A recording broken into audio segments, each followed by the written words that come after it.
55 देश कट्टरपंथियों के हैं, ठीक है, 100 देश जो ईसाई मानने वाले उनके हैं। क्या कोई सनातन धर्म का जो हिंदू राष्ट्र का कोई हिंदू राष्ट्र है? हिंदू राष्ट्र की हम मांग करें, क्या गलत? यही बोला कि जनसंख्या जिहाद हो रहा है, हमने कौन सा गलत बात कर दी?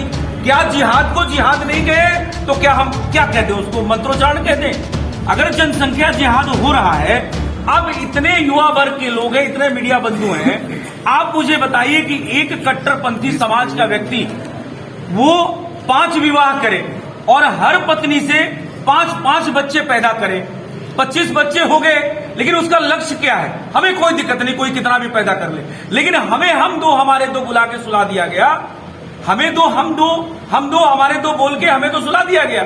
आप हिंदुओं में देखेंगे सनातनियों के अधिकतर जो आज के वर्ग के हैं वो 2 बच्चों से ज्यादा नहीं होते हैं, करेक्ट है?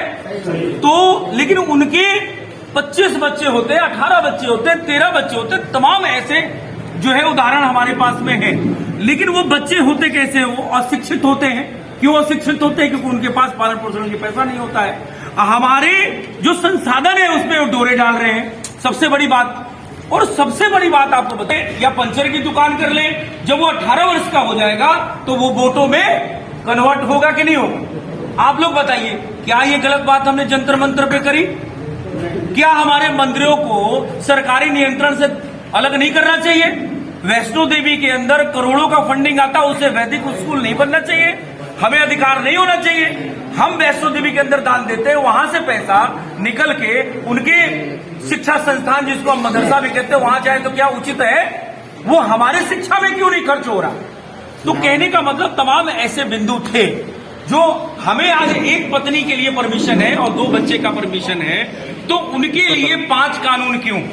आज के डेट में आप देखेंगे भारत सरकार ने और साथ जो प्रदेश सरकारें हैं उन्होंने मिड डे मील चला रखा है। आप लोग प्रबुद्ध पत्रकार हैं, जानते होंगे मिड डे मील में अरबों खरबों रुपए का बजट केंद्र सरकार दे रही है और राज्य सरकार दे रही है, लेकिन उनके बच्चे मिड डे मील का खाना खा के पढ़ने कहां जाते हैं? मदरसों के अंदर।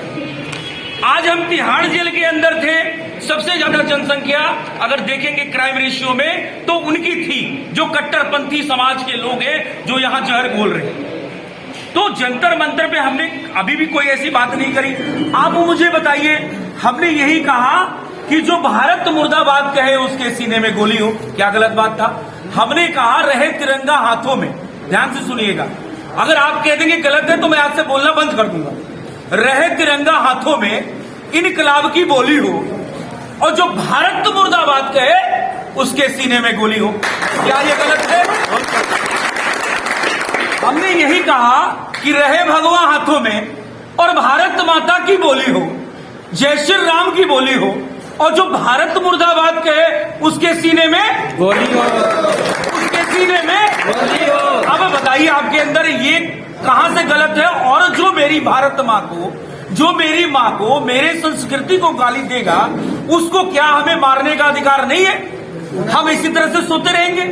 तो हमें अभी भी लगता है कि हमने ऐसी कोई भी असंवैधानिक बात नहीं करी है। जंतर मंतर एक ऐसी जगह है जहां लाखों कार्यकर्ता हम लोग जुटे थे, हिंदू संगठनें जुटी थी, और वहां पे हमने यही बात करी कि भाई जो भारत की बर्बादी की बात करेगा, भारत के टुकड़े टुकड़े करने की बात करेगा, हम उसके टुकड़े टुकड़े की बात भी करेंगे और जरूरत पड़ेगी तो उसके टुकड़े टुकड़े करने का भी काम करेंगे। क्या गलत है? मुझे बताइए, कहीं से कोई गलत है? आप मीडिया बंधु आप कह दो तो आज के बाद ये शब्द नहीं आएगा। क्या भारत विश्व के अंदर, आप मुझे बताइए, तो क्या भारत में जब हिंदू बाहुल्य है तो क्या इसको हिंदू राष्ट्र नहीं होना चाहिए? ऐसे तमाम एग्जाम्पल है जहां 35% जो है अन्य जो है मजहब के लोग हैं और वहां पे 65% अन्य धर्म के लोग हैं, लेकिन वो 35% वालों का वहां पे उनका राष्ट्र बना दिया गया है। वो चाहे इस्लामिक राष्ट्र बना हो और चाहे ईसाईयत राष्ट्र बना हो। तो हम हिंदू राष्ट्र की मांग करना कोई असंवैधानिक नहीं है, क्योंकि जब हम लोग की बेल नहीं हो रही थी, कहीं न कहीं सेकुलर वहां सरकार थी और तथाकथित सेकुलर सरकार के पब्लिक प्रोसिक्यूटर थे, उन्होंने विरोध किया था हम लोग के बेल का। तो वहां पे आप जानते हो अयोध्या में रहे, अयोध्या की जीत दर्ज किए हुए श्री हरिशंकर जैन जी के पुत्र हैं विष्णु शंकर जैन जी, उन्होंने यही सवाल किया न्यायाधीश श्रीमती मुक्ता गुप्ता जी थी, उनसे यही उन्होंने सवाल किया कि क्या भारत में हिंदू राष्ट्र की मांग करना गलत है? तो गलत है तो इससे फिर भारत का हर व्यक्ति जो है वो गुनाहगार है, सबको आप जेल में डाल दीजिए। तो मैं ये समझता हूं कि मैंने कोई ऐसी बात नहीं करी थी और मैं अपनी मर्यादा में रहता हूं, मैं न्यायपालिका की भी इज्जत करता हूं। उन्होंने इसी शर्त पे फेल दी कि कहीं हमें ऐसी बात नहीं करनी है। मैं अभी भी ऐसी कोई बात नहीं कर रहा हूं, अगर कहीं है तो आप मुझे बताइए, उसके लिए अभी मैं क्षमा मांगता हूं। सर, आप इतना ज्वलंत बोलते हैं, डर नहीं लगता आपको? नहीं, ज्वलंत बोलने का और डर लगने की बात है कि आप ये समझिए कि जिस तरीके से अगर हर व्यक्ति ये सोचता है कि हम सुबह निकले, नौकरी पे जाएं, अपनी दुकान पे जाएं और जाने के बाद में हम वापस घर आए, अपने बच्चों के विवाह करें, बड़ा सा महल बना लें। अरे वो महल किस काम का? ठीक 30 साल बाद 20 साल बाद वो महल तो जैसे अफगानिस्तान है वैसे हो जाएगा। तो किसी न किसी को तो इनिशिएट लेना पड़ेगा, कहीं ना कहीं तो हमें जगना पड़ेगा और जगाना पड़ेगा।